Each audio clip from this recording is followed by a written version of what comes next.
Kaugnay sa pinatutupad na reforma ng liderato ng Bureau of Customs, nananawagan ngayon si Commissioner Chief Rupi Biason sa mga stakeholders na makiisa sa layunin ng ahensyang malinis at maibalik ang integridad nito sa kabila ng mga naiulat na anomalya. May report si Noel Perfecto.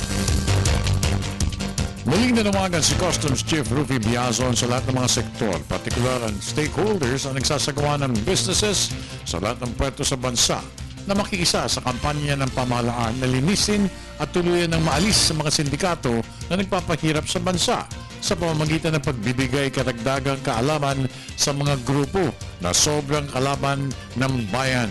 Sa pagharap niya sa mga media ngayong araw na ito, kaugnay ng pagbasura ng korte sa computerization program ng Customs Bureau, sinabi ni Biazon na kanya itong paglalaban sa korte at kanya ring idudulog sa mga abogado ng Customs Bureau para mabigyan pa ng karagdagan dahilan ng kanilang pinaglalaban. Computerization does not necessarily mean termination of personnel because there are other manpower needs of the Bureau na mapagagawa existing personnel na. Kailangan natin i-push through to dahil isa sa mga reform measures yun. Yung mga ang objective natin is to minimize human intervention in the whole process, therefore making it easier to do business with the Philippines.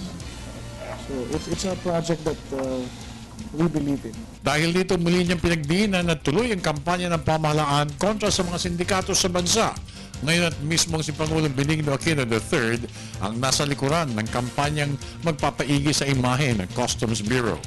Sinabi pa ni Biazon na hindi siya magpapatinag sa mga maling akusasyon ng mga kalaban ng customs at titiyakin niyang mawawala na sa bansa mga ito kundi man mabawasan ang iligal na operasyon ng mga smugglers. Huwag na lang natin gamitin pang issue na iba to sa Pangulo at sa ating Secretary ng Finance, yung pahayag.